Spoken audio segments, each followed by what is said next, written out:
I'm going to be posting today's attendance form in the chat. Please complete it to receive professional credit, and you only have to complete it once for the whole day. And in just a second, I will copy and paste that form for you. I'll also be providing a link to register in Power School for Professional Learning, and I will label that so that you can register through Power Schools. And I'm going to hand it over to the amazing Leslie Hughes. Be sure to look out for those links I'm going to post as well. All right, thank you so much. I am absolutely delighted to be with this group of outstanding educators. I was in the opening session with Dr. Shields, and she's so completely shared the idea of teachers who volunteered for this in the middle of the uncertainty of where we are right now and what school may look like in the fall, and whether we should be setting up a room or a virtual corner of our closet at the house. It is a really unsettling time. And we have our families to think about, so that you took time away from all those other concerns to be here and to consider how we can do our job even more effectively and network with other professionals who are equally concerned about it. That's just outstanding. And I cannot think of a better way to spend the next couple of days than in the company of such amazing folks. So thank you so much for being here with us today. I'm going to go ahead and get us rolling. As we get started, if you haven't yet, go ahead and hop in the chat. We're going to use the chat box for sharing all sorts of things today. And I am just personally quite curious about who we've got with us. Because we're digital this year, some barriers were taken down. People might not have been able to drive up from Mobile to the Birmingham area, but they can just click on with one little mouse click and be with us. So I know that folks have come from farther away than ever before. My name is Leslie Hughes, and up until January, I was a first grade teacher in Pell City, which is in the JSU region. It's sort of between Birmingham and Talladega. But then over Christmas break, I took a new position, and I'm an ALSDE math specialist but at the Athens region. So now I'm in North Alabama, and it would have been a really long drive to join. But hey, with digital, I'm sitting here in my yoga pants with my coffee cups surrounding me, and happy to be with the group. So I'm really tickled to see we've got folks coming in from all over Hoover and Auburn, all over the place. So excited to know you guys. Thank you so much for joining us. As you continue to add that in, take a look at who all these folks are. Seeing folks from Tuscaloosa and Etowah County, Shelby County, Attala, I bet you know Farah. Lots of, man, Daleville Middle School. I absolutely love it. Welcome. Thank you for being with us. Here are just another couple quick reminders. Computer access is going to be better than using a phone or an iPad today, just because we're going to be clicking in and out of windows and maybe editing in a Google Doc, and it's just a lot easier to do so on a computer. And so sometimes I'll have my phone set up in one corner and my computer open over here so I can listen to the sound and do the things. Whatever you have to do, you know, we are adaptable. Because there are so many of us, please do leave the sound and camera off and use that chat to ask and answer questions. Did you know you can save the chat at the end of a session? This was new information for me.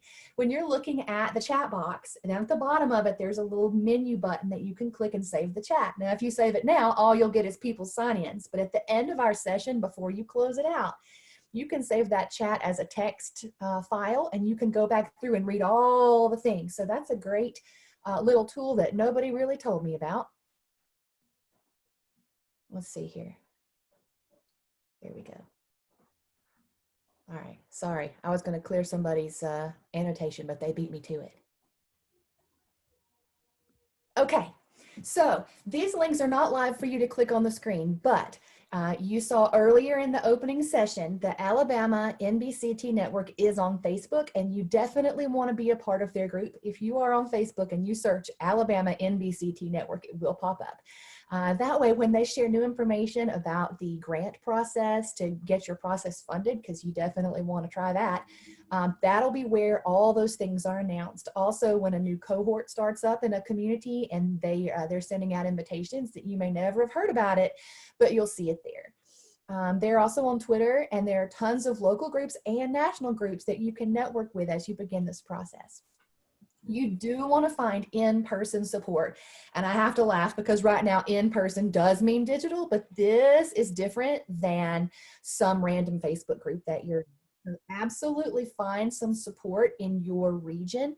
There is an ongoing list, and I did share that link in our opening session. And all of these links will be in a resource document that we are sharing at the end of this. So don't fret. But that we've been collecting as many as we can. When we hear about a group starting up that's attached to one of the in-service centers, we do our best to keep track of that.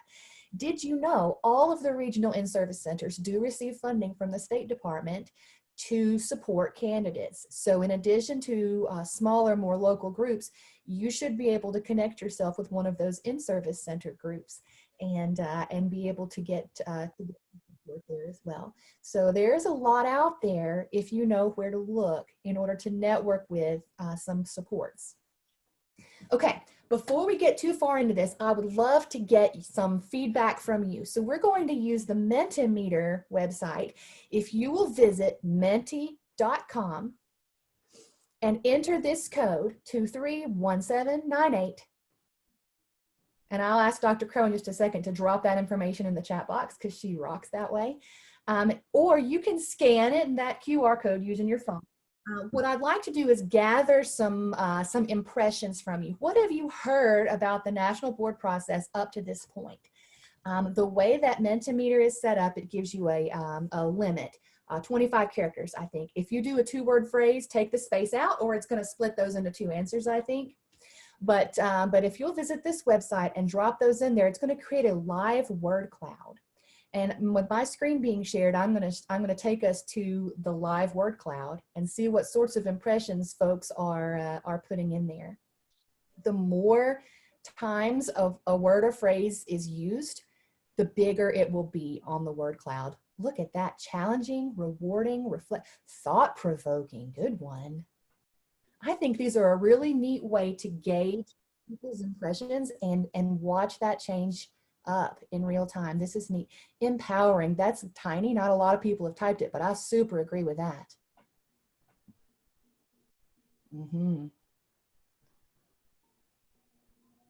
So you also, if you're using this as a tool in your digital classroom, you can also have them visit this web address and put the code in, or they can text their response to a number. But since we are all on computers, that's an easier way for us to go about it. I love that equally sized are challenging and rewarding. It is absolutely a challenging process, but it is absolutely a rewarding process. And there are not many NBCTs I know that would argue with, you'll hear folks say, oh, it was the most important, life-changing professional development I have ever participated in. And statements like that make me kind of look over my glasses and go, yeah, okay. But it really is. This is one of the most rewarding processes I've ever have been a part of. And while it's challenging, it wouldn't be worth as much if it wasn't. It is so rewarding. So thank you for participating. With that, I'm going to screenshot our word cloud because I love it, and it's going to go away as a live document when we take that down. So thank you so much for your feedback. Here are today's goals. We're going to take a brief look at the National Board philosophy, some impact research that Dr. Shields gave you a sneak peek of earlier. We're going to take a look at some updates to the process and website resources that are available to candidates. We're going to talk through the 5 core propositions and the certification process itself. And then we'll also look at some logistic information with timelines and dates and fees, supports that are available, and I'll stick around for questions too.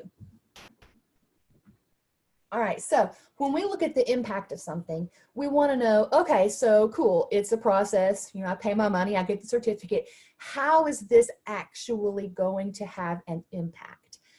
On the flip side of that, if you want the support of your administrators you're going to want to be able to walk into their office and sit down with some data. That's what they want to see. We want to be able to show that there is an impact to this process. And there is. The research has been carried out for over a decade, long-term studies in all across the United States, and it is very clear that students who receive educational opportunities from National Board teachers have a gain in what they are able to learn, as opposed to their students right across the hallway who have a teacher who is not board certified. I don't really love, I get that you have to use that phrase low income and high need students. I prefer the phrase our students of promise. Those are students who, through no fault of their own, have not had the same opportunities and the same ability to be exposed to the same resources as some other students who have, who again, through no choice of their own, have found themselves in a situation where they have more opportunities. So, so when we look at the impact that a National Board teacher can have, those students of promise are going to gain even more than your typical student who is in a National Board classroom. Now envision with me for a second, you're in a Title I school and you know those students have not had access to the same opportunities as some of the kids down the road in the suburbs, and you have a highly qualified National Board teacher in their kindergarten classroom, so they make extra gains. And then in first grade, they have another National Board teacher, so they're continuing to make those extra gains. And then in second grade and in third grade, can you imagine the extra benefits that our students would have having multiple years of National Board teachers? That's what we want to do for our students. We want to give them the opportunities they've not yet had, and we want to make sure that they all have access to a highly qualified and effective educator. And that is what we're all about. So when you look at research, sometimes, again, if you're like me and you're looking over your glasses like, okay, tell me how it matters. When we look at the states that have been studied, there's not a study in Alabama, but if ever we are comparing ourselves to a neighboring state, it's the state of Mississippi. We have a lot in common with that state. Our students and their students are very similar as far as their backgrounds and the socioeconomic statuses. And so they did do the study in Mississippi, and here's what they found. Kindergarten students taught by a National Board certified teacher are 31% more likely to score proficient on that readiness test. That is a number that will get the attention of some administrators and get them behind you in this process. They repeated, testing grade again in third grade, still an 11% more likely to achieve the proficient score on their English language arts test. It's for real. It is honest to goodness a way that we can improve the odds that our students face as they go out and so thank you for being a part of this thing and for being willing to step out there and say, yes, in the middle of a global pandemic, I really would like to be a National Board certified teacher. We're going to take a look quickly at this overview that National Board has put out. They have a YouTube channel and all sorts of videos that they have created. Let's see if it's going to share sound. Okay, pause. Hey, Laura, give me a thumbs up if you heard that just now. Did you get the sound coming through? Great. All right, here we go. I'm a teacher. I'm highly trained. I'm dedicated to my profession. I have a passion for what I do, and I'm committed to my students' success. The world inside and outside my classroom keeps changing, evolving, as do the challenges that educators like me encounter. I'm always working to face them and improve my skills, and that's how I discovered National Board Certification. I learned that National Board Certification is founded on 5 core propositions. They're keys to success for accomplished teachers like me. First, as an accomplished teacher, I'm dedicated to making knowledge accessible to all my students.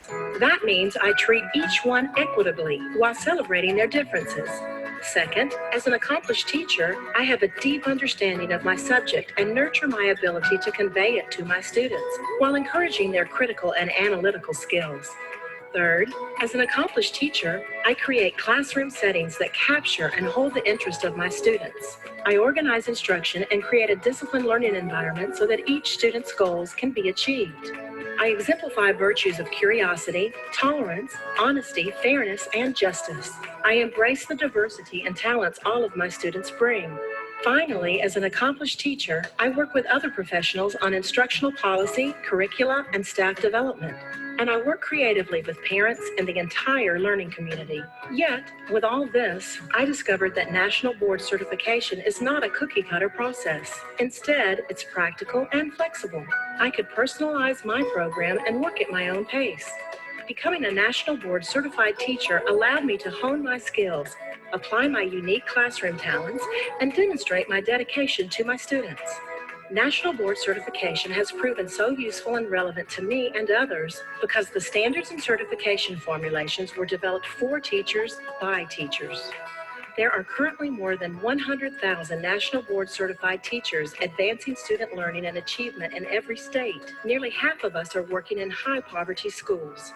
68 of the surveyed Teacher of the Year award winners who are National Board Certified ranked it the most pivotal experience of their career development. Numerous studies have shown that students of board certified teachers outperform their peers in other classrooms on achievement tests. Across the country, 21 states offer salary supplements for teachers achieving National Board Certification, and 5 provide additional bonuses for teachers in high-need schools. In these and other capacities, National Board Certified teachers are changing and improving educational practice and policy at the local, state, and national levels. I'm a teacher, a National Board Certified teacher, which means I'm ready and able to make my classroom and the world beyond it a richer, more exciting experience for all of my students and for me.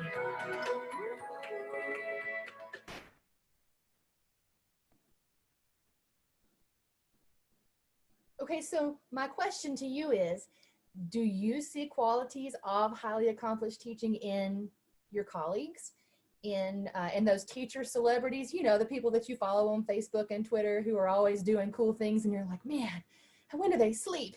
Or yourself, what is it about this process that drew you in? Zoom over to that chat box and quickly reflect on what are you seeing out there that makes you think that this is something that we need to get on board with?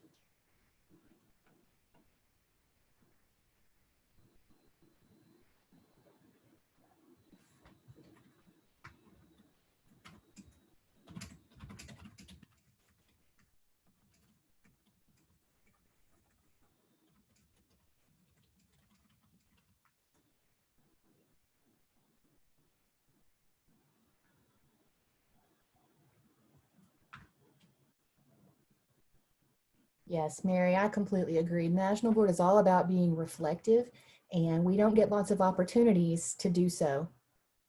Ooh, the targeted pursuit. I love the way that you said that, Ms. Robinson. That's absolutely true. Danielle, me too. I'm going to be a sad day when I'm not interested in learning new things any longer. I love to learn new things. Yes, those student relationships now more than ever, we've got to be connecting with those students. This is a great process for it. Yeah, Taylor, I agree. Best experience ever.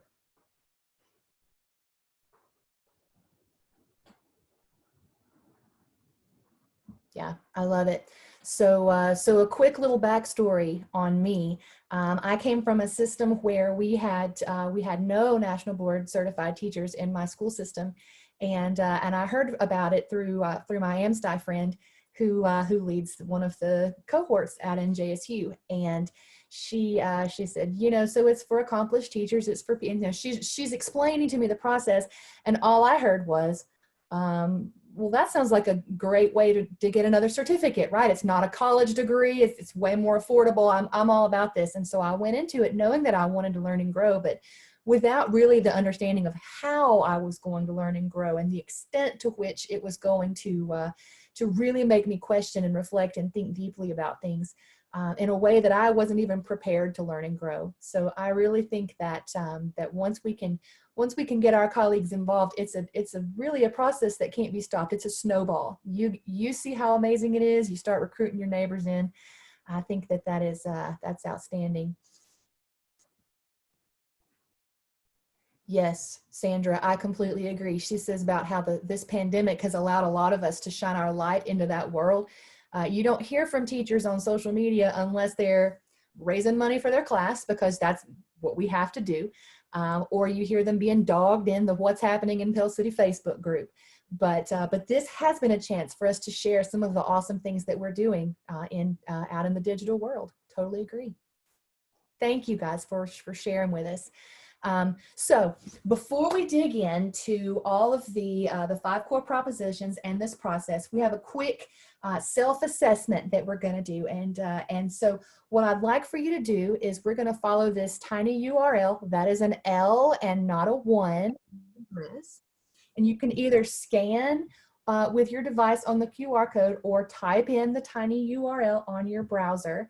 And what we'll do is just a really quick rating scale to reflect on where you feel you currently stand on each of those 5 core propositions. I'm going to share the results page, which will give us bar graphs for how people responded on the different questions. So as you navigate over to tinyurl.com/Y3Z8TRL6 and all lowercase. Hey Laura, did you grab it? Because you are the best. Thank you so much. I'm going to go over and show us our live results as folks hit the submit button, so we can see what the folks are saying about how they currently see their development.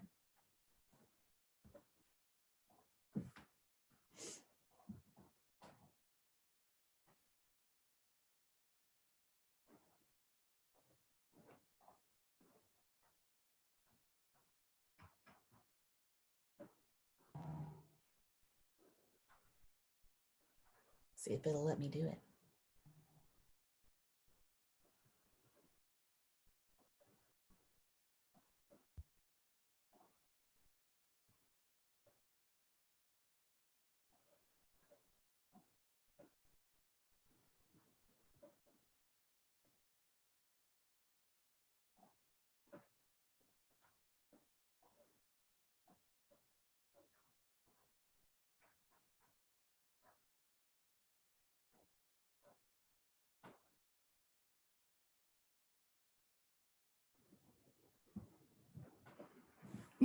As you finish up and hit submit, I ask for your email because I will share a link to the resources document that we'll also throw in the chat here at the end, but then you'll have it in your email too.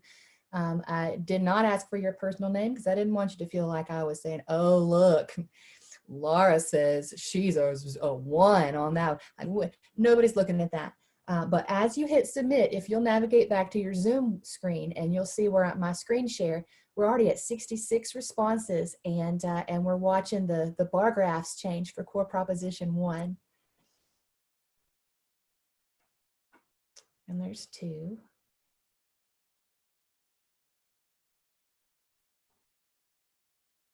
So fun. I just personally like watching these update in real time. Google has built some pretty fun tools that we can use as we survey our people.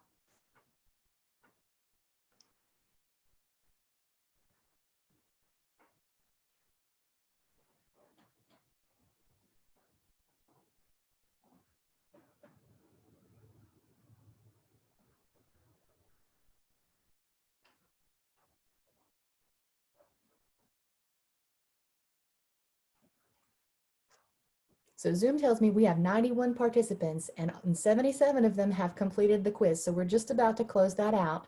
And I know there will be a few who just can't get to it, because if you're like me and you multitask, you may be here while you're also washing dishes and up to your elbow in dishwater. So that is a-okay. Taking a look at core proposition 1, I know each of my students deeply. I believe each and every one of them can reach high expectations. Of course, we believe in our kids. The part that makes me score myself down is making sure that I have 50 different approaches for 50 different kids in my room. That is never something I feel super trained on, is being able to really hone into where I can make a difference for each and every one of those kids in each and every lesson that I lead. Core proposition 2, I am a content expert in every area that I am responsible to teach. Nobody feels like an expert. Yeah, I sure don't. Never have felt like I knew all that I could know about my content. Always learning. Core proposition 3, yeah, we hit right in the middle for that one also. An expert manager of my classroom, time, technology, materials, physical space. I use past successes and challenges to make decisions about instruction. This is our reflective piece. This is where I and a lot of my friends feel like we can always reflect and seek feedback. This inviting people into my classroom, isn't that terrifying? And yet we do get some great feedback that way. And core proposition 5, I never have the opportunity to collaborate like I want to. I didn't have PE with this at the same time as my colleagues, so we couldn't sit down and have shared planning.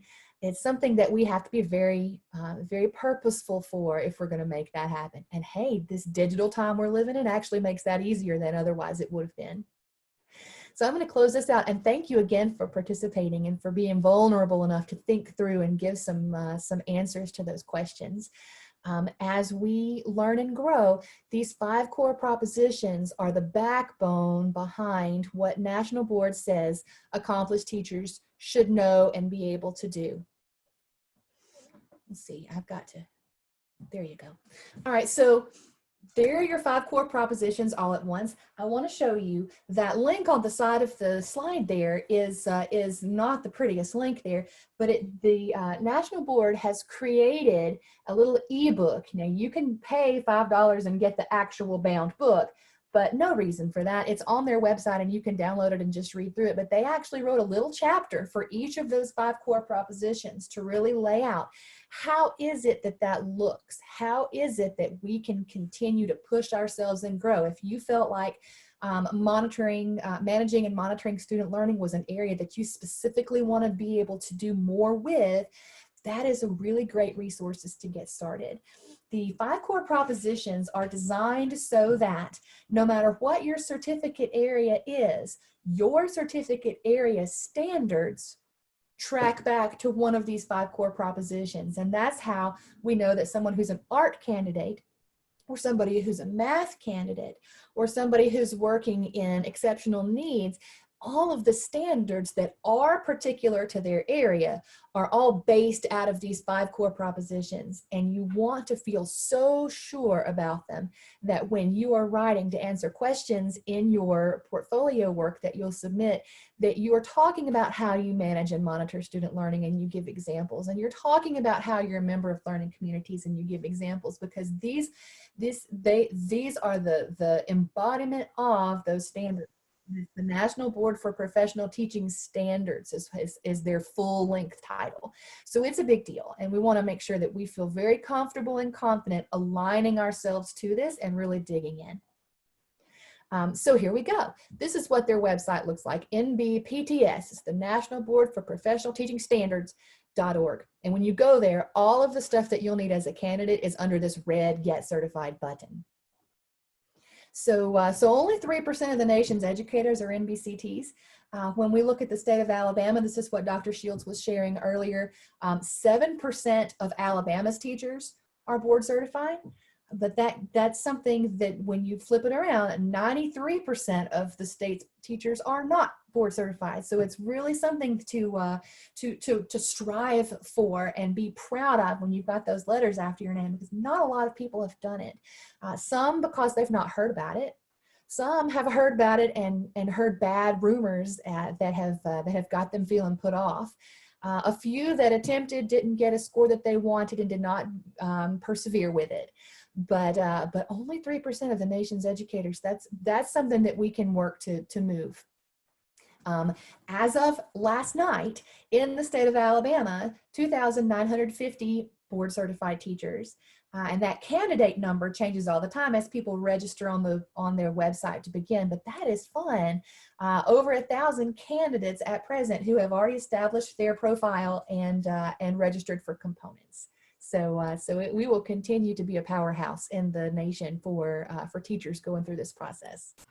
A few years back, they updated the process. Used to, you had to do the whole thing in 1 year, and it was a really big, ugly process. That's probably, if you heard some rumors about the board process, it was the previous process. and you had to put all of your submission in a great big box and take it to the post office and hand it over and then hope it got delivered and then wait for scores. They updated the process a couple of years ago, and it is much more streamlined and much more affordable.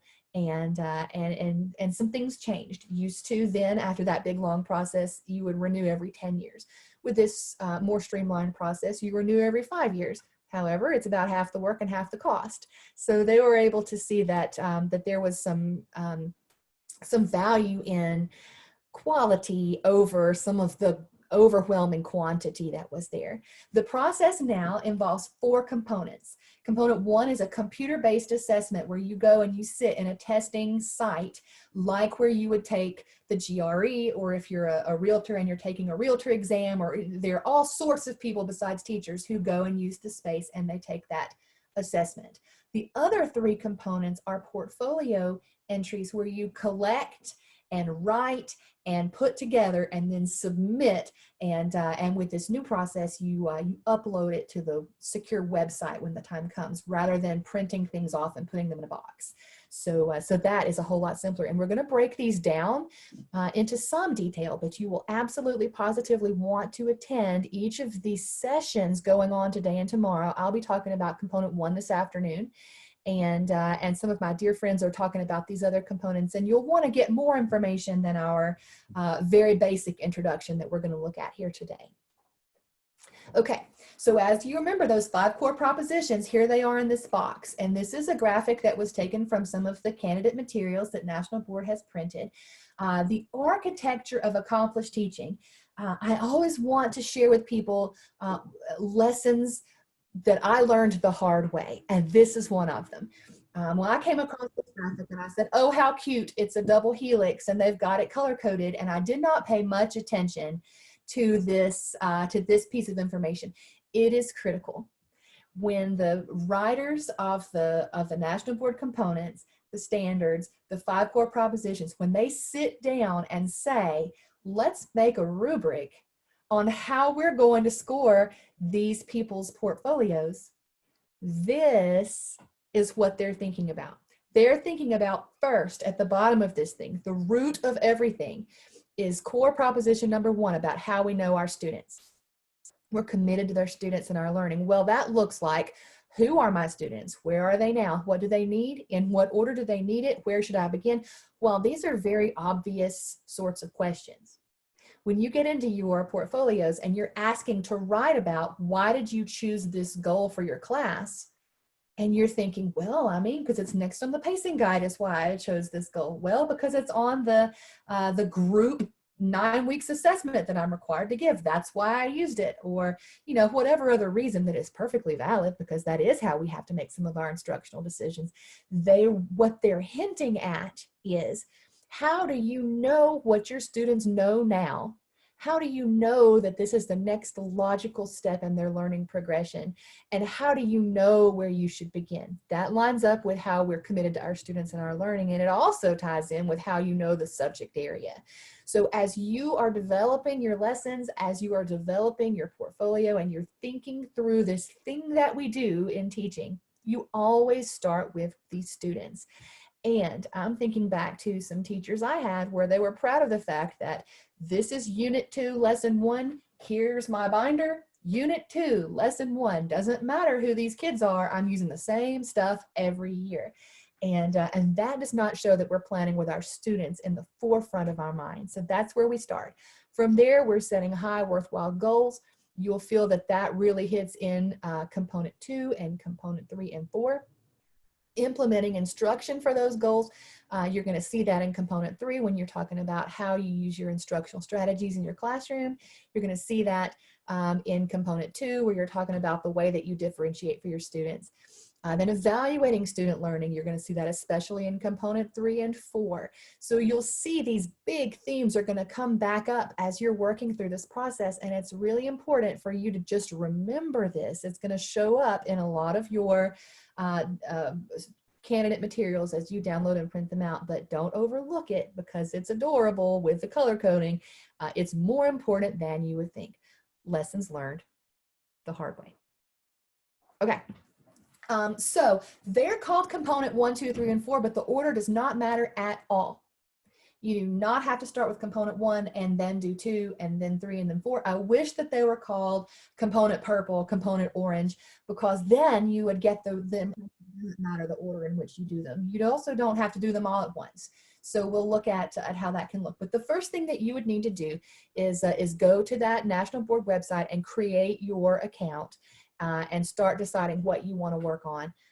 You have between now and February 28th to make those final decisions and pay for it. And we'll look at all those timelines here in a minute. But this is where you would begin. You would create your account. You would put the components in your cart just as if you were shopping on Amazon. I'm doing this one and this one. Add to cart. Simple as that. And they can sit there for a good long time until you want to apply payment. You can take them back out of your cart before you apply payment. After you have submitted a component and you get your scores back, the scores are scaled and you'll get your scale score. 110 gets you to the IM and NBCT, that scale score of 110. And we'll look at all that here in a minute too. And so this is the process, starting with building your account, working through your components and submitting those components and getting your scores back. And we'll look at all that again in more detail here in a little bit. So component 1, and again, the order doesn't matter. Component 1 is your computer-based assessment. And when you go and sit for the assessment, you'll be quizzed on your knowledge of pedagogical practices for your area. So for me, my area is middle childhood generalist. I had taught, at the time I was teaching in a 3rd grade classroom, so I had taught 3rd grade. My generalist certificate was not just for 3rd grade, it was ages. It was like ages 8 to 13 or 14, something like that. And so in addition to knowing what was a good idea for my 3rd graders, I needed to be fully versed in pedagogical practices that are going to work for the 4th graders, for the 5th graders. You know, you can do things with 3rd grade that 5th graders are going to roll their eyes about. So you're going to want to know about the entire range of your content area for your practices, as well as your developmentally appropriate content. For me, that did mean that I needed to go and look up and remember and understand some of the middle school science that I had not thought about in a long time. You want to make sure that you have really studied up on all of the things that are appropriate across the range of your certificate. Within the test, you get 3 constructed response, which you call an essay question, right? 3 essay questions, and you get 30 minutes for each of them. Just like when your students sit for a computerized test, there's a little countdown up in the corner to let you know how much time you have left. And you want to make sure that if you are a hunter and a pecker, then you don't have to hunt too long, and you know where those letters are, because when it's timed and you're trying to answer those questions, you want to make sure that your typing skills are not a hindrance. Let's see, and then you'll get a break, and you'll have 45 selected response, which, you know, that's your multiple choice questions, and you'll get 60 minutes for that. And you can go back and flag and come back to things if you need to do so. Now, for real, come to the component 1 session this afternoon, because there's a lot of great stuff that I want to share with you. But what you need to know is you have directions that you'll print out for each of your components, and the component 1 directions are exceedingly helpful. So definitely take a look and consider them very carefully. We'll talk more about what that means this afternoon, but they are very helpful. So we'll look. Component 2 is a lot of people's favorite, especially if they're early childhood or exceptional education, because already so much of what they do is rooted in that differentiation. Component 2 is a portfolio entry where you will have student work that you are submitting and an accompanying written commentary. Everybody's looks violently different, because what student work and growth looks like in my 3rd grade classroom is completely different than what it's going to look like in a high school art teacher's classroom. And that's completely different from what a music teacher is going to do. So you'll want to read those directions again very carefully, but you're also going to want to connect with some people who are in your own content area to bounce ideas off of them, and to verify some of the directions that you're reading and make sure you understand what's going on with what you're being asked to do. For me, as a generalist, it was rooted in writing instruction, and I was asked to have 2 different prompts for my class. One needed to be informative and the other needed to be narrative. Now, if you're not a generalist, that's not exactly the same for you. But what you're doing is you're being asked to showcase your ability to really, really know each of your individual students and where they are and what they need, and really, really know your content area and how you get your kids to where you have set their instructional goal. And so what you'll do is you'll scan different drafts of their work. So first draft, you pick 2 students and you say, okay, I want to focus on little Mary because she and I have really been struggling with whatever. And I want to focus on little Stevie because he and I have been working on whatever. Whatever goal it is you're working with your students, you want to make sure that you have chosen to select 2 students who present some challenges to you, and you want to really show the breadth of what you're able to do. So a lot of folks will say, okay, so maybe somebody who is struggling and has a lot going on at home and needs the support that I can provide to them emotionally as well as academically, and we're going to work on their confidence. For me, one of the students I selected was one of my gifted students, and you've met them. They're gifted and they're bored. In 3rd grade, he had finished his assignment, and every time he'd been told all the way up, okay, go read a book and take an AR test. And so he was done already. He was out. And I took this my personal mission to make sure that I could get him to engage in his work, to give his best, to challenge himself. In this world that we live in, every classroom is a one-room schoolhouse. And we receive students in elementary school in my 3rd grade class who was reading at a kindergarten level, who's reading at an 8th grade level, and everywhere in between. They come to you with varied life experiences. They come to you with varying degrees of success from their previous years in school, and somehow we manage to teach them and grow them. And so this is where you have an opportunity, no matter what your subject area, to select some students who offer unique challenges and show how you are able to meet them where they are and move them forward to their goal. You do want to make sure that you select students who are going to help you. The goal is not for you to show that you're a superstar and you got them from here to here. The goal is for you to show the way that you are able to adapt what you're doing to help each child move forward in their learning progression. Okay, if it's asking you for 2 students worth of work, you should probably do 4 students worth of work, because you know somebody's going to move. And if they pack up and move in the middle of what you're trying to do, and you don't have the ability to finish up this progression with them, you're going to kick yourself for not having a couple of spare kids in your pocket. So you want to make sure you have a couple of extra kids you're working with, just in case the students that you have selected move, transfer, get the flu and can't come back to school for 2 weeks. You know something's going to happen. So what's important to know about component 2 is it's all about differentiation. For those teachers who pull out that binder for unit 2, lesson 1, this is going to be an area where they can really have an opportunity to stretch and grow, because this portfolio really encourages you to think about how it is that you can meet the needs of your individual students, because we certainly do know they don't all come to us on a level playing field ready to go. All right, component 3 is my favorite. I joke and say, I loved component 3 so much, I did it 2 times. Which is, you just have to laugh about it. I did do component 3 twice, and we'll talk more about that in the scoring part of our section. However, this right here, video recordings, causes some anxiety. We don't enjoy listening to ourselves on tape. I don't enjoy listening to my own voicemail messages. I certainly don't want to watch myself on video.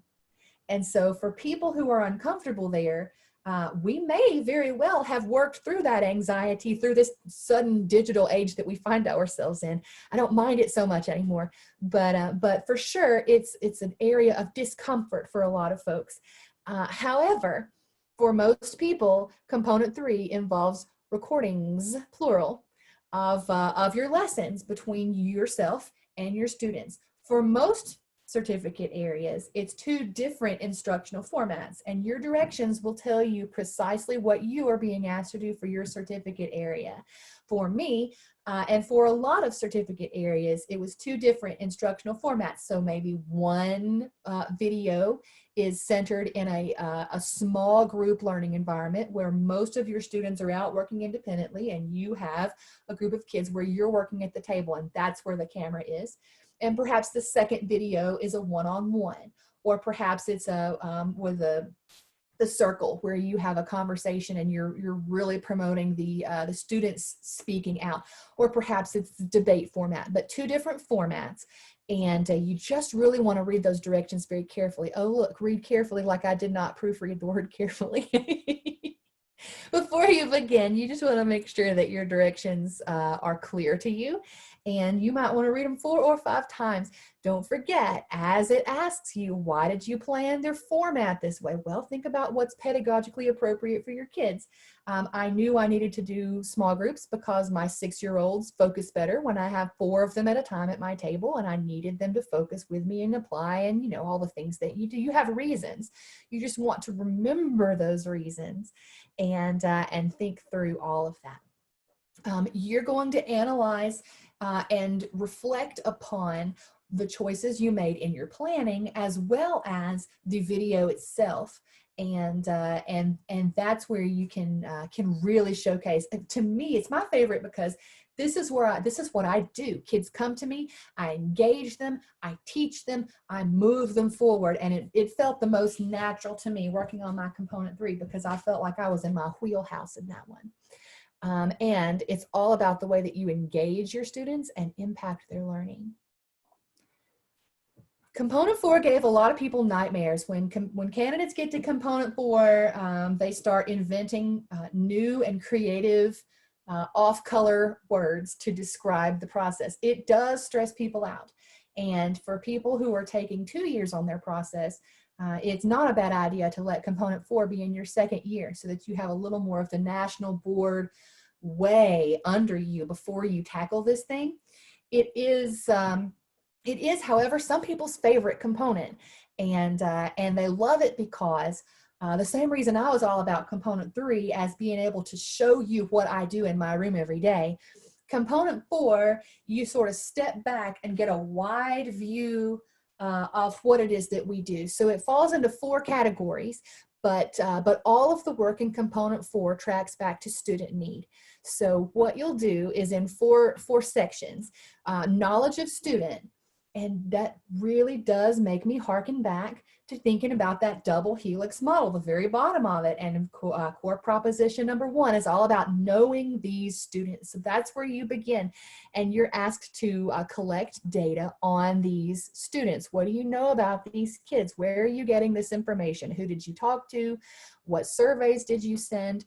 What data did you collect from the office, from the counselor, from whoever you know?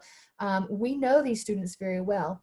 And when prompted to do so, we could come up with quite a list of where all that information is coming from. As we gather knowledge of student, how wonderful that you all are planning over the summer, because when we get to the beginning of the school year and you start sending out your getting to know me surveys and your the learning, you know, when you ask the survey of, do you prefer to read fiction or nonfiction? What do you do in your spare time? How much do you love tacos? All the things that we want to send home. Knowing that you're thinking about component 4 before the school year starts can help you to gather the information that you'll want to gather while they're in the mood to be bringing back that paperwork. From your knowledge of student, you're going to use that information to inform your other 3 sections. So you'll be asked to develop and teach a unit that addresses your students' academic growth, and then you're going to be asked to do self-assessments and informative assessments and summative assessments, and all of that is going to be collected together, and you'll write commentary on that and you'll submit those things. You're also and this is where my passion is, you get to look at student need and professional need based on your knowledge of student, because a lot of what we do is advocacy. whether school is physically in session or virtually in session, whether it's summer and we're supposed to be off duty, we are always looking at, my students need this. I know this is going to be an issue, so let me join a webinar, let me find a book, let me get my friends involved, let's build a committee. These are the things that we do outside of our classroom to meet the needs of our students. And so you'll have an opportunity to address some student needs and some professional needs within your component 4 as well. I know this is just enough to be good and confusing, so please attend the component 4 session when you'll really be able to break these down in much more detail. It is a great component, and the more I live with it, the better I feel about it, but it is a really stressful thing to work on. So, so you want to be a part of a cohort for sure. Okay, having had that brief overview of the 4 components, thank you for not leaving us and for sticking with us so that we can talk about how you're going to be scored and all the supports that are available. Without paying a penny, all of the information for this process is already available to you on the National Board website without even having to have established your account. You can have access, and you do have access to all the directions, which include the rubrics at the end of each section. So when you know that you want to do early childhood generalist, and then you're considering looking at component 3, you can go ahead and access the PDF, download, print out those directions. Everything in there that you would need is already provided, and that includes the rubric at the back of that component's directions. It's a 4-point rubric, and they didn't just put it on one little graph like what you see this little stick dude holding. They have in paragraph form said a level 4, that's what you want, is going to have these parts in it, and they break it down for you attached to your standards, which are built off of those 5 core propositions. So it's just really critical that you are confident in those standards, and you will be able to download this too if you've not already done that. But here's what you see on your 4-point rubric. So depending on the level score that is assigned to your work, when you have a 2.75 or above, they consider that that component to have passed the barrier, right? Once you have completed all 4 components, those are weighted, and those weighted scores become your scale. And now we're getting into higher level math that makes my brain hurt because I don't teach such high level math. But take a look at the pie chart down here. This information all came from one of the downloads on the National Board website. It's called your scoring guide. And the scoring guide breaks all this stuff down for you. The component 1 test is all this gold section here. Each essay question is worth 6.67% of the overall scaled score. The multiple choice section is worth 20%. Good news, the instructions for component 1 are very helpful. Also, component 2, here's your differentiated component. It's worth 15% of your overall score. Component 4 is the one we were just looking at. It's worth 15% of your overall score. Component 3, with the videos and the writing of what things look like in your classroom, 30% of your overall score. So when I decided I was going to start this process, I said, well, I'm not married. I don't have any kids. I really have no life outside of education. I'm just going to go full force and do this whole thing in 1 year. Well, a lot of things worked against me. And it's a long story, but I didn't really get good and started on the process until February. And so from February to May, when the components were due, I tried to get everything done. And as you could imagine, it was not my best effort. I lost a lot of sleep, lost a couple of friendships, but I did it. However, when I got my scaled score back and my number was a 108, and 110 is the passing score in order to be certified, I was faced with having to redo something. So having looked at this chart down here, I said, well, my test was actually awesome because I had taken that thing in June when school was out, and I had time to think and prepare. So I said, you know what, I'm going to redo component 3 because I did love it, and an increase in my score is going to have a bigger increase in my scaled score. And so I did, and I killed it, and I certified. But I'm proud that it worked out that way because I needed to learn to get myself together and not procrastinate. So lessons learned the hard way. Here's what National Board says your pathway to certification looks like. So eligibility is the first thing to think about. Basically, if you've got your bachelor's degree and you've got 3 years classrooms experience and you have a license to teach in your own state, you're good to go. There is a document that you can find and look at in more detail on the National Board website. If you have a situation like you're a part-time gifted teacher and you're shared between 2 schools, and so you want to make sure that you've met all of the eligibility requirements, you can go and read through all that. But if you hit these 3 and you know, classroom teacher, you've been in your spot for 3 years, you've got your certification, you're good. Next step. We're going to look at the important dates and the process and the fees. And then you create your account on the National Board website. You want to make sure that you understand these components, which is going to involve getting connected to some supports. And then you're gonna have them in your cart, and you'll pay your fees by the deadline, which is February 28th. Then you can go ahead and start working on it today without having paid. You can go ahead and start putting things together, decide what kind of student information you want to gather. You do not have to wait until you pay to begin your process. But you'll complete those components sometime before those portfolios are due in the middle of May. And you'll be able to get those submitted online. And then you receive your scores in December.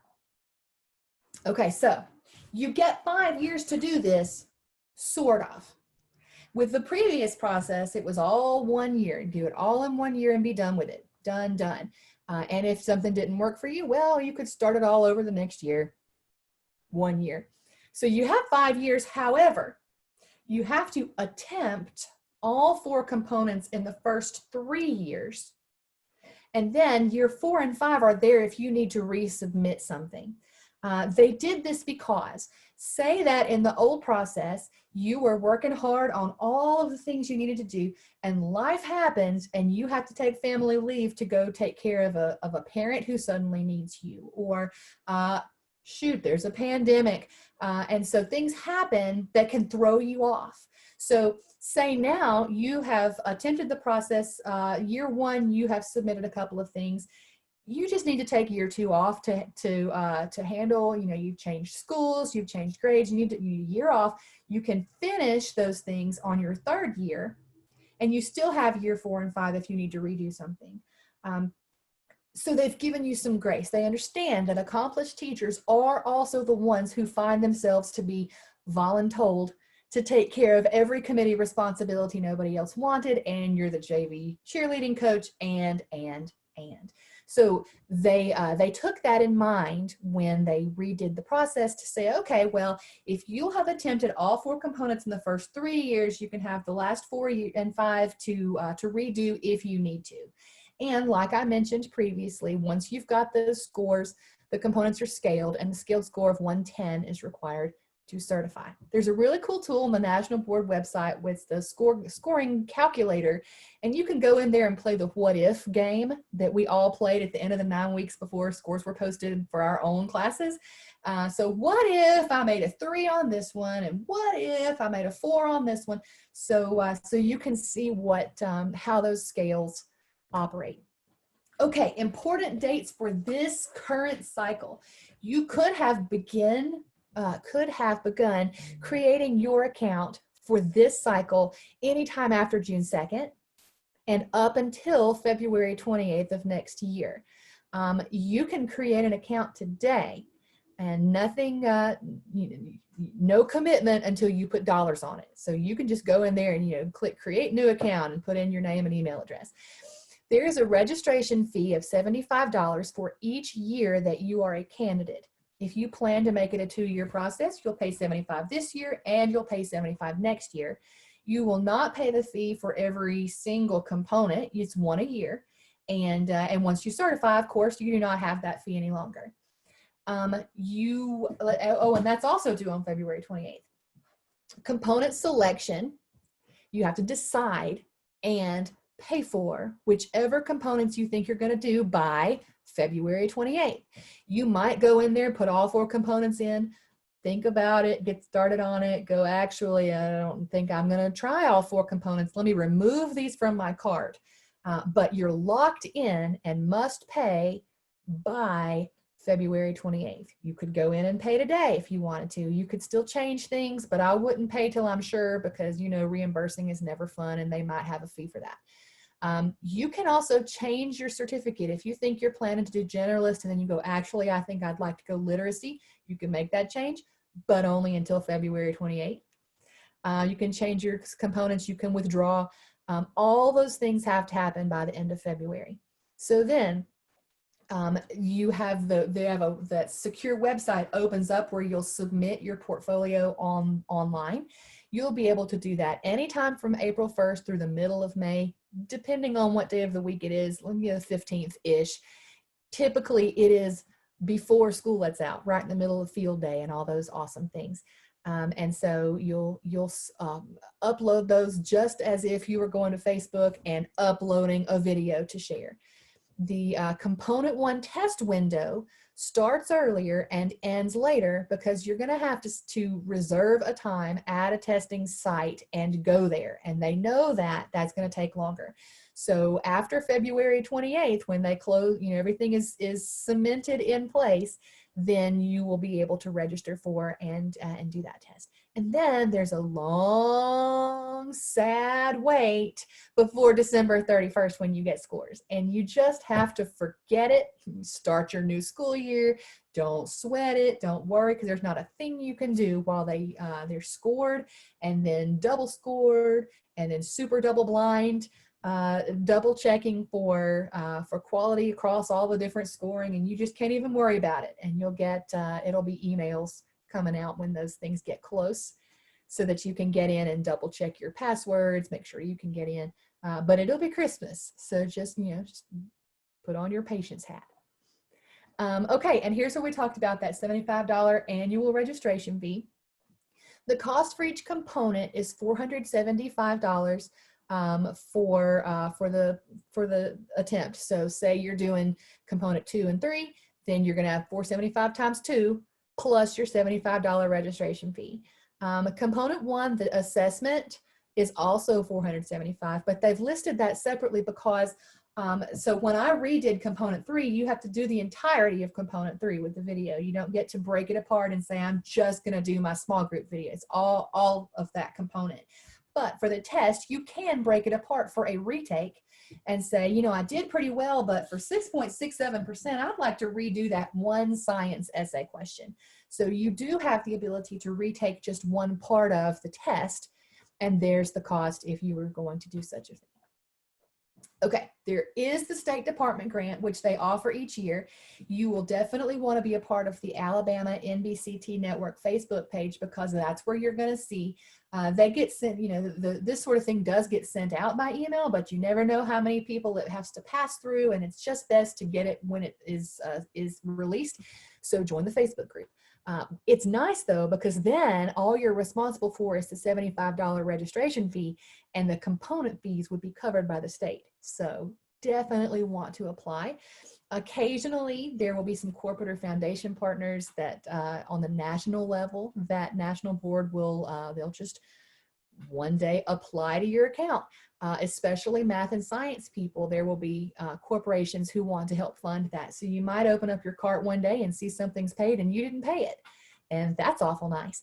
The Department of Veteran Affairs also has reimbursement incentives for eligible veterans. And so if that is you, you can absolutely follow up with them and get more information about that. And in the earlier session, you heard Dr. Shields talk about it is a $5,000 stipend from the State Department for each year that you have your valid certificate. So when you certify, it's 5 years worth that you know you're going to see before you need to renew, and then it's 5 more years worth you know you're going to see. They do tax it. They take out taxes and retirement and all of those things at the system level. So something like $3,500 that you'll actually see, but it hits your bank account right about Thanksgiving. So it's great for Christmas shopping. And some schools and certificates qualify for the additional $5,000. And if that is you, you'll want to get more information. There's sessions later on in the boot camp that talk more about scholarships and stipends. Okay.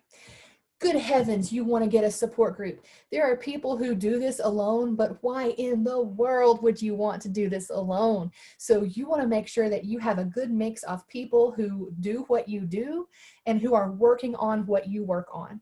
The national average for first-year candidates to achieve certification is 40 to 45%. That's just that's an average number. If you have found yourself some regional support, people who are in your basic region, look at how your chances are going to improve because you have a better idea of what you're being asked to do and you're more confident in doing it.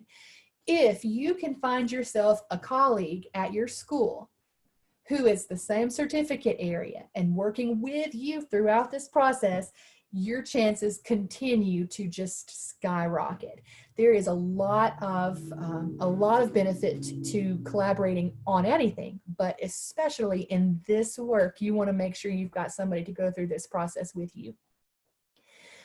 One tool that is available to you is Atlas. So every in-service center in the state of Alabama has an Atlas account. And I mentioned when we began that every in-service center receives funding to support national board candidates. This is a great way that you can be supported. Atlas is a video resource. Think YouTube. It's totally searchable. But what's really great is not only do you get to see videos of accomplished teachers in their classroom, and it's authentic. Kids are going to turn around and make faces at the camera just like they do for you. Kids drop things, the teacher falls over a chair, like it's real life. But these are accomplished teachers doing what they do. They're letting you into their classroom, and you can read all the commentary and see all of the instructional resources that they developed to go along with their lesson. So it's an outstanding resource that candidates in Alabama have access to. To take a little bit of a break from hearing me talk to you, we're going to look at their video on what is Atlas. Take a look. Teaching. It's as complex as it is rewarding. Teaching requires the skill and knowledge to recognize and develop the abilities of students, whether those students are studying physics in an urban high school or learning to read in a rural kindergarten class. But how can aspiring teachers see what effective practice looks like across all subjects, grades, and settings? How can practicing teachers continue to grow and improve their knowledge and skills over time? Today's students need effective teachers who recognize and embrace the complexity of teaching. Our students need teachers who continually reflect on and improve their own practice. National board certified teachers embody those standards, and now their knowledge and expertise are only a click away. Introducing Atlas, an interactive look inside the classrooms of America's board certified teachers. More than just a training tool or a video library, it's an interactive experience that shows how board certified teachers approach teaching in a way that makes their instructional practice accessible for teachers at any point in their career. I think one of the biggest outtakes of using Atlas with my undergraduate students is having them be able to see the end in mind. So they're actually able to see best practices around instruction. And then specifically, they're able to then drill down into commentary and sort of get behind the scenes thinking of what the teacher is thinking about when they're doing the instruction. From your computer for the first time, you can go beyond routine training videos and access the thinking and decision-making process of national board certified teachers. Atlas provides unique insights into great teaching. It gives new teachers and early career teachers the opportunity to see not only the teaching of the lesson, but the planning of the lesson and the reflection upon that lesson later on, and even suggestions as to what that teacher would do differently next time. Thousands of cases of in-classroom instruction covering most subjects, grades, and school settings. Each video accompanied by the teacher's analytic commentary unpack what is behind the teaching, from understanding student needs to designing and delivering instruction to demonstrating impact on student learning. Because when teachers understand and embrace what accomplished teaching looks like, they're better prepared to improve learning and inspire students to a lifetime of learning. And when students are inspired, the future is boundless.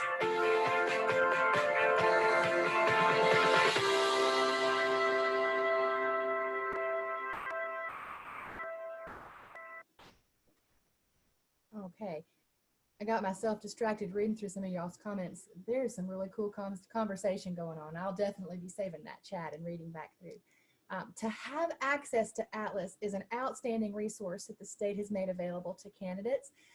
Systems will also use access to Atlas for teacher coaching cycles, for PLCs and staff meetings when you want to watch a lesson and discuss it. But boy, is it handy when we're looking for what does it look like when the students are engaged? What can I do to think outside of what I'm used to thinking about and seeing myself in some of these classrooms?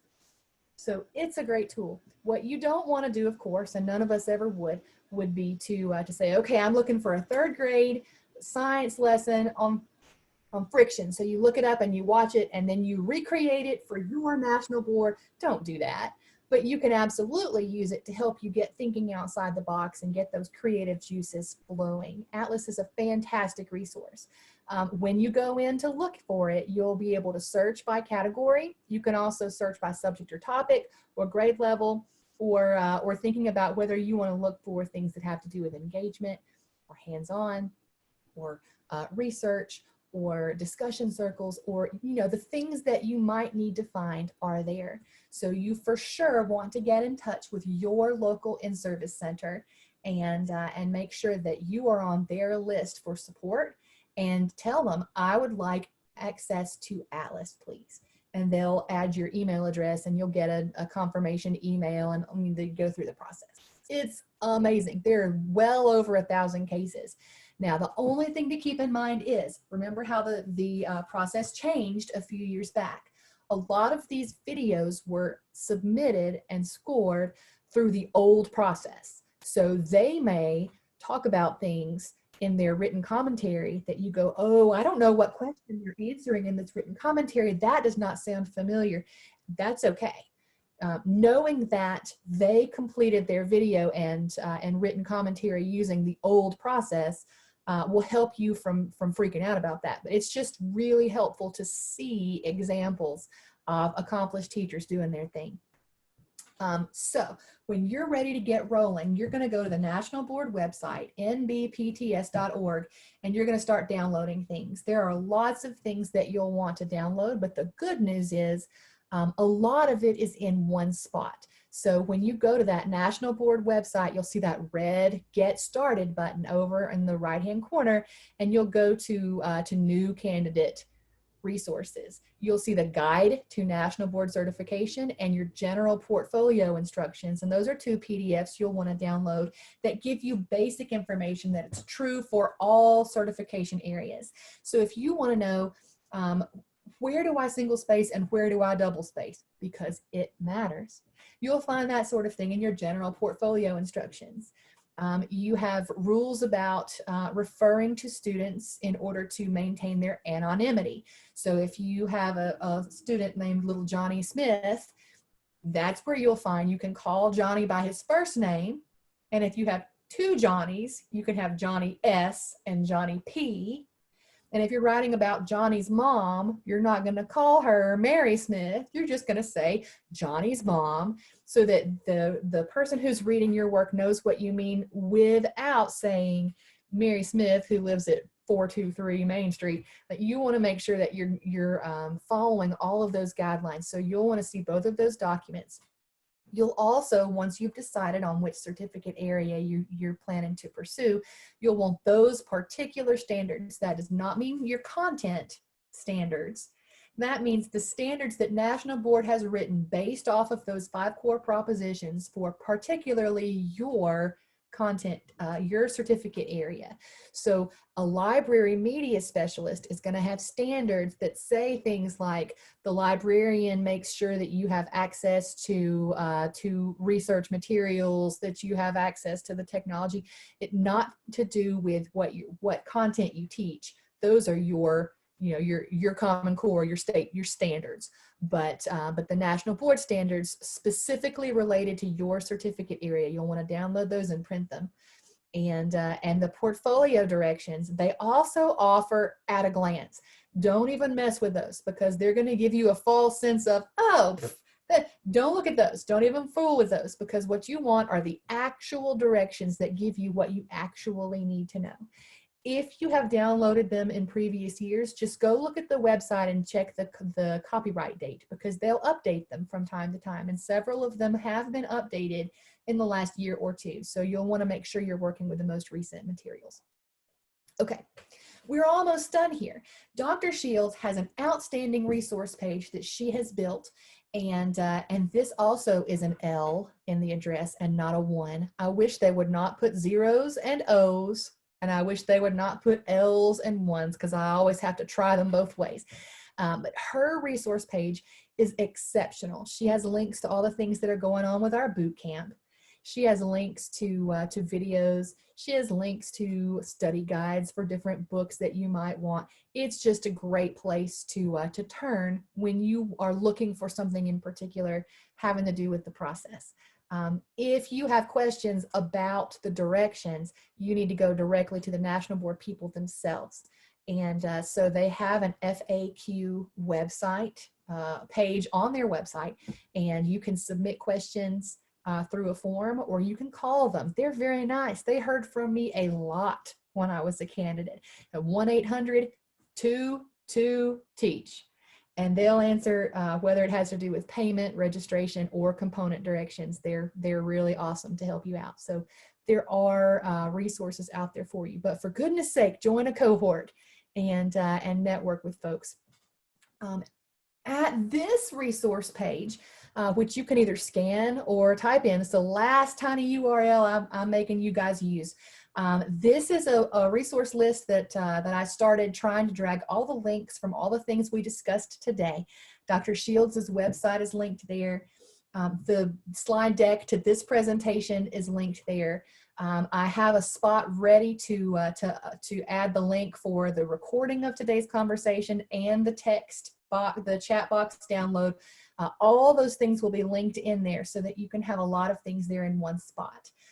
Additionally, we talked about the Google Doc that was shared in the opening session with all of the cohorts we knew about. That document is linked in there, and I already have heard from a couple of people who needed to add information to it, so it's getting updated in real time, and I love it. I am going to stay right here and answer questions, because we are on the clock for another 20 or so minutes for any questions we might need to answer. I'm going to leave the link up so that you can see those resources. And I encourage you that you've heard a lot of information and it can feel very overwhelming, and you can walk away from this going, I just need more coffee or maybe a nap, and I'll try this again next year.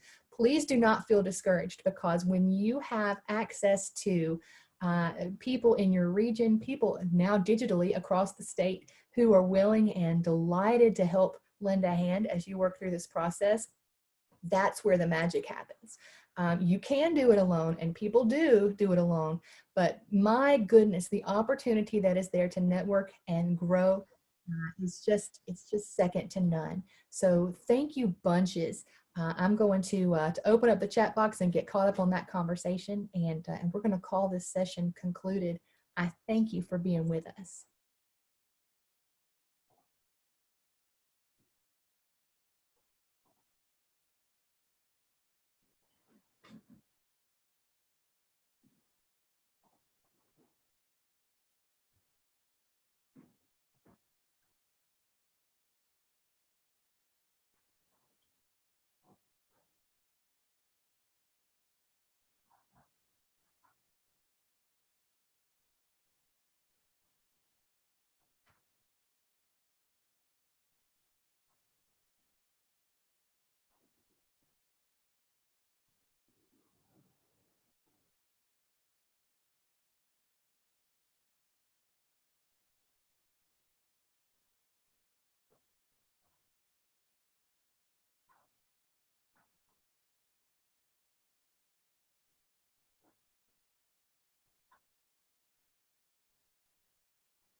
So Hannah messaged me about scoring. Hannah, there is a special document to download that is specifically related to scoring and going from percentages to scores. That math skill is beyond my ability to explain it. However, I'm about to find that scoring guide and drop it in where you can take a look. So in just a second, you're going to see that in the chat box. Let's see if it's going to let me search today.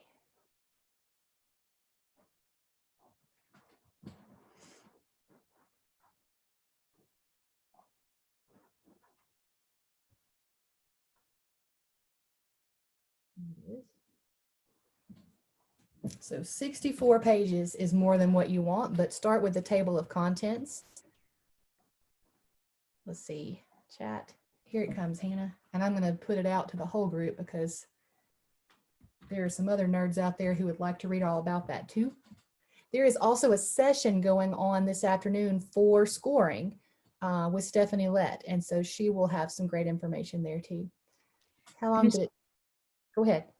How did you say that they could watch the video? I was thinking they were going to be added to the spreadsheet. Did you have, was that last website I provided going to have it to the recording? Oh, I don't know. I also went ahead and recorded to my computer because I'd like to watch myself and reflect on what 3 cups of coffee looks like. and so I'll have what NBCT looks like. eyes. I don't know if they're super duper dilated. I will. I'll add that link to the resource document that that I shared, and we'll send in an email to them too. So it'll be in multiple places, but it should be your official recording, Laura, should be linked. Upload to the cloud. Let's see. Hit the record video at the booth, but I need to request the video. Julie, I'm not sure what you mean. Will you unmute and tell me what you're asking? Yes, I just wanted to, I know you said at the beginning that you learned that you could record our session. You learned that and it's at the bottom, but there's a little record button at the bottom, but it says that I have to get permission because I wanted to rewatch this. It was such good information. I hear you. Yes. So because I'm set as a host or a co-host, this account has permissions set for Laura or for me to record, but probably somebody set it up to where participants could not. However, if you'll use the resource page that we shared earlier, I have that. Down at the bottom, I think the very last thing says. And I don't have it open and I'm not sure where I saved it right now, but I put in there some sort of a line that says click here for the slide deck. And then the next 2 things next to it were the video recording and the text box. And so here in about 5 minutes, those will be live links that you can click also. Okay, say one more time, which document? Like I have a whole bunch of things open because I've been clicking on all the links. Yeah, which one was it? So let me give you that link again. I found it. So share link. Okay. And move that. Copy and link. then I'll just check in about 5 minutes or so. And okay, I'll follow your directions. Thank you. Resources. All right. So that link right there, and I better click it. Make sure I didn't copy the wrong thing. Do that too. Yes. So when you open that up, at the very bottom, there's Dr. Shields' website and then today's slide deck. Right now, video recording is just underlined, but in a minute, my video will be uploaded and I'll hit that'll be a live link, and so will the chat room there. Okay, thank you so much. Save chat. That's done. At least that'll be there. All right, let's see. Oh, look, and there's like 21 or so people in there looking at it because you guys rock. All righty. Our numbers have dwindled to the point now where if somebody needed to unmute and talk to us, we shouldn't talk over each other at this point. So I was a little concerned with 90 or so that we would train wreck ourselves trying to talk. But if anybody else has questions they want to throw out there, just go on and shout it out to us. Leslie. Yes. Hey there. Enjoyed it so much. It was so informative. Early at the very beginning of the chat, you talked about how you could record the chat questions or copy them. Will that be downloaded also in the, okay. Yeah, I just saved it. So everything that has been said in this chat box from, 9:55 till now, it's going to save as this long transcript. It's going to look like that old school Microsoft Notepad program where you would just type in with a very square looking letters. Right. But so any links that were shared, any ideas that people said, ooh, I've done that, and have you ever thought about trying this?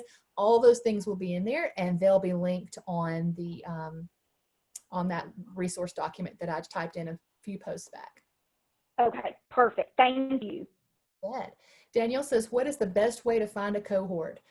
There are a few things that you can do to get in touch with folks.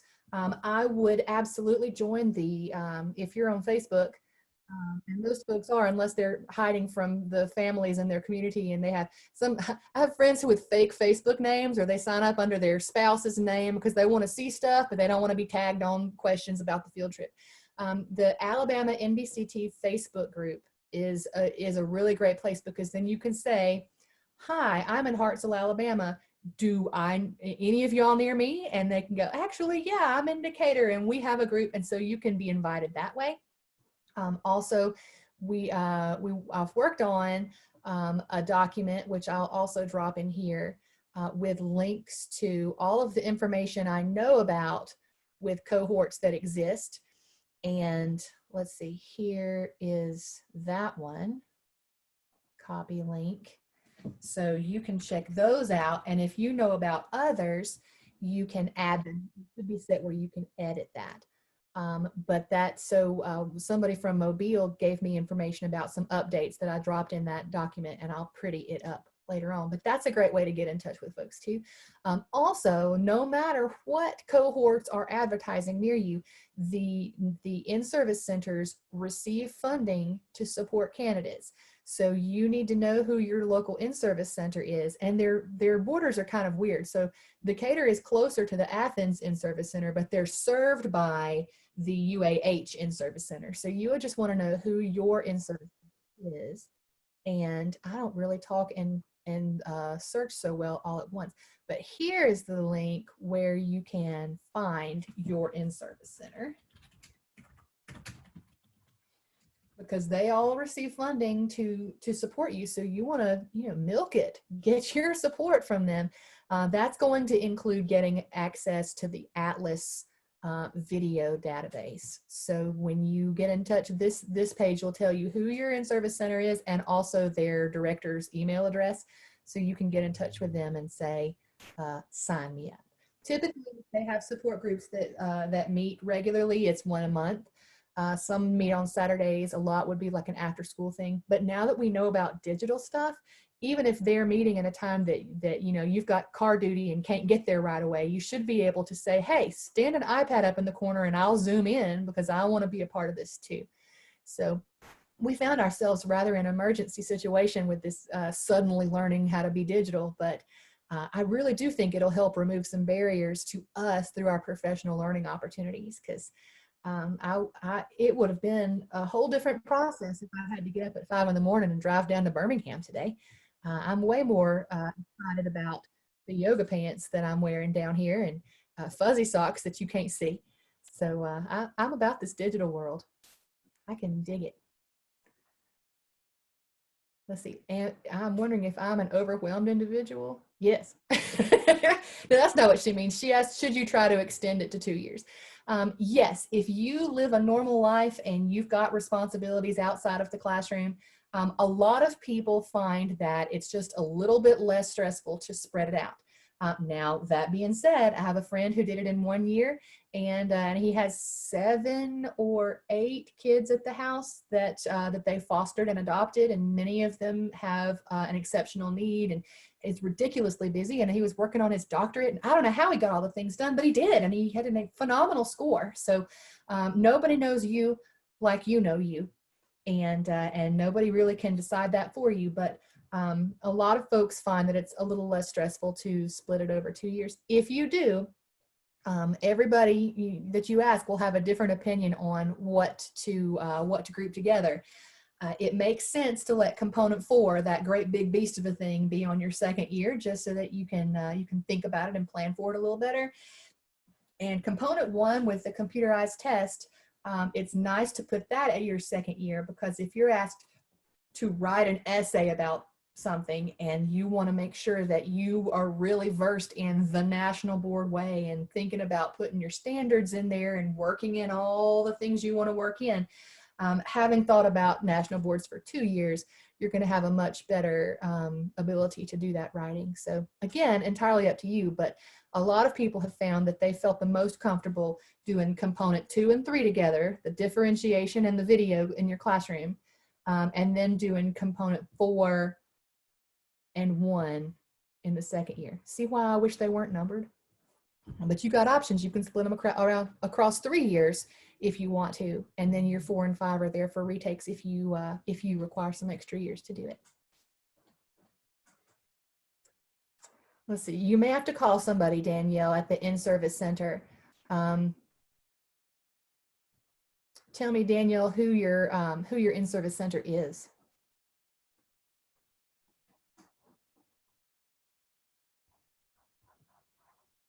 UA. Ooh, Danielle, they have a Facebook group, and their director is top notch.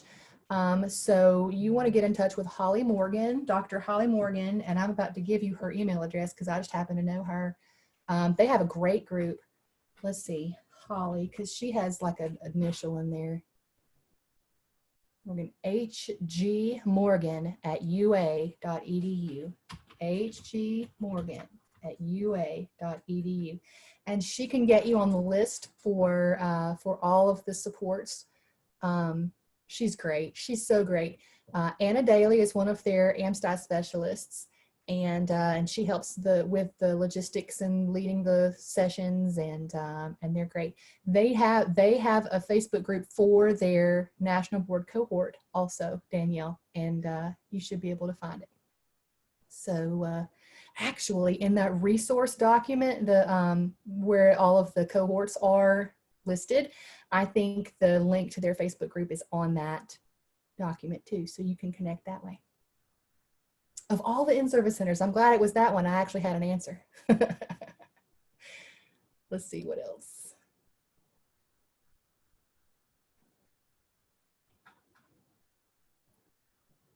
Oh yeah, Laura, be calm.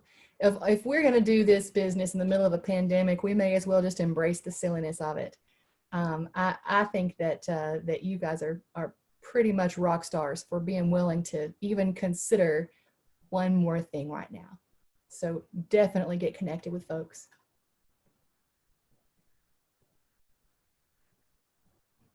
A&M and UAH does have a group.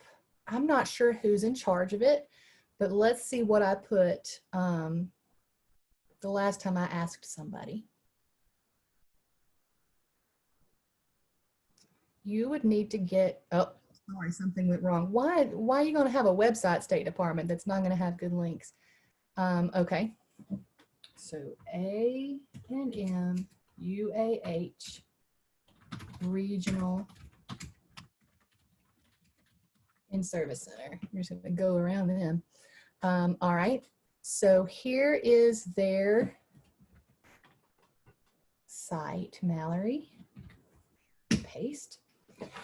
And what you'll want to do is you're going to probably want to just call them.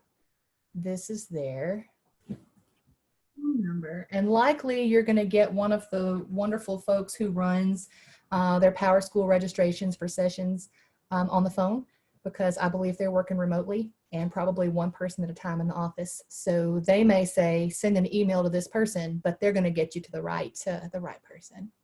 So, and then when you've got some great info on them, Mallory, come back and add that to our shared document so that we will also know, because you're not the only one who needs to know. You bet, Mallory. I'm a Google machine. I'll just Google anything.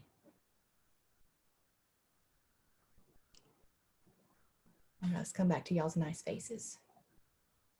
Oh, I say faces. Only face I can see is Laura's nice face because we told them to turn their cameras off.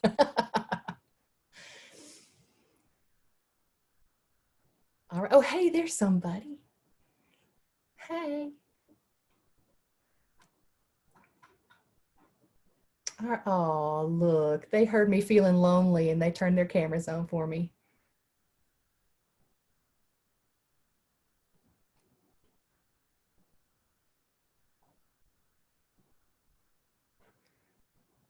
Ooh, check you out, Beth.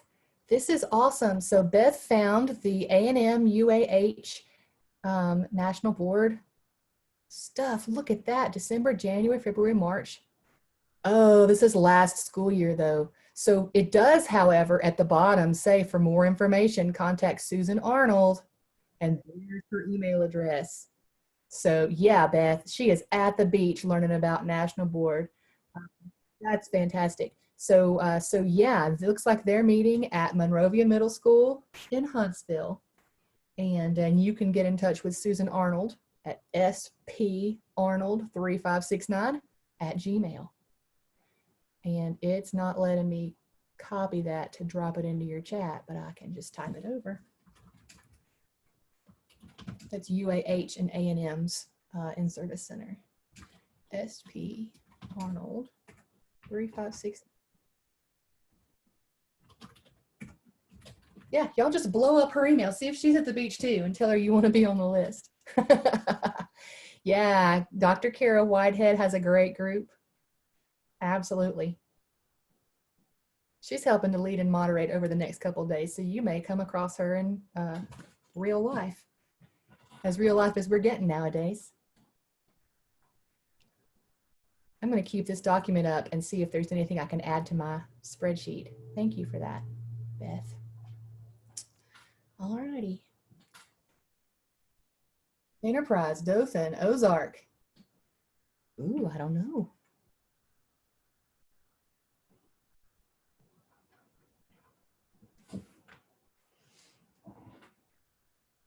So Laura, if you're really feeling funny, Yeah, that's supposed to be the Southeast East Alabama Regional In-Service Center. I'll see if I can look it up right quick. awesome.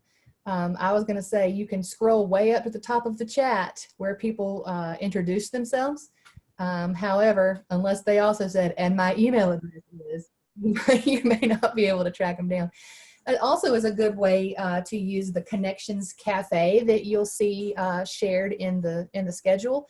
That's specifically designed for people to sit around and get to know each other and ask questions. So you might drop in a few times and see if there's anybody in your region that's hanging out in there. Yeah, Leslie. Hi. Hi. I just wanted to add that at current time, the Auburn East Alabama In-Service Center and the Alabama A&M In-Service Center, UAH, are both without directors. So you can contact them, and a secretary should be checking in each case to get back with people. But I guess, you know, a little more grace there because they both are directorless at the moment. I did not know that. That would be Yeah. good to know if you're like, nobody will return my email and it's going to. Right. Yeah. So those two centers. Yeah. That's good to know. Oh, good. Here's the Southeast in-service center that Laura looked up. Troy. Oh yeah, they do have a good program. Mm-hmm. Let's see. So there, you want to talk to if they've listed the contact information for their director, they'll be able to point you in the right direction. And I'm looking to see if I can find such an.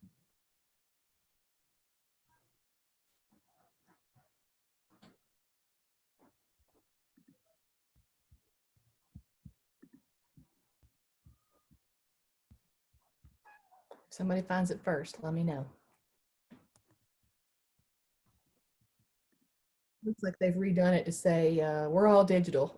Don't come here.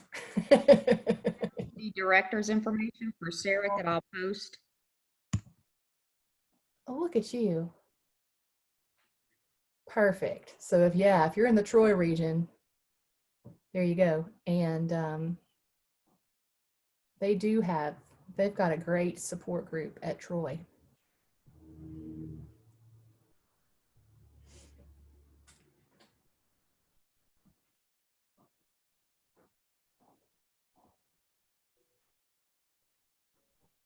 Oh, we found some Tuscaloosa connections going. Troy, Cindy Smith has been the one who has done that, that support group, unless that's changed. She's outstanding.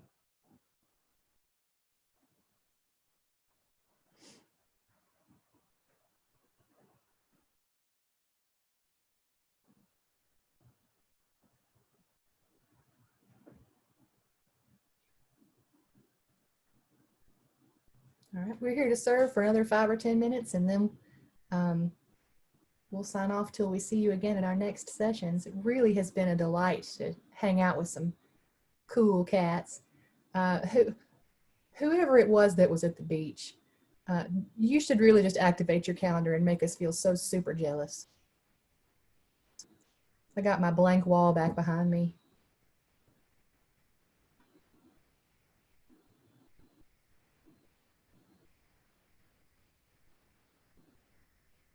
I think that was Beth.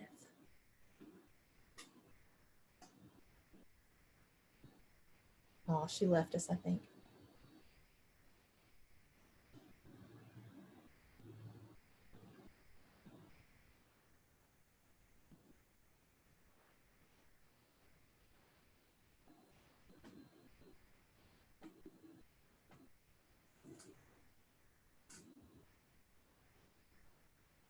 Here is the Alabama In-Service Center Facebook group.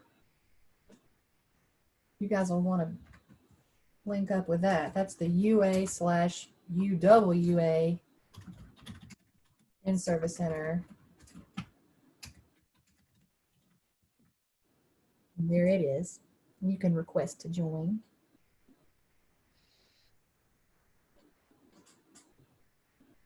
Somebody sent me a friend request.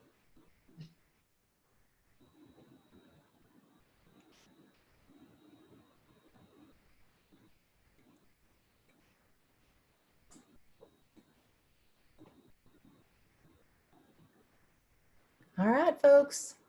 Last chance to throw it out there, and then we're going to shut this thing down.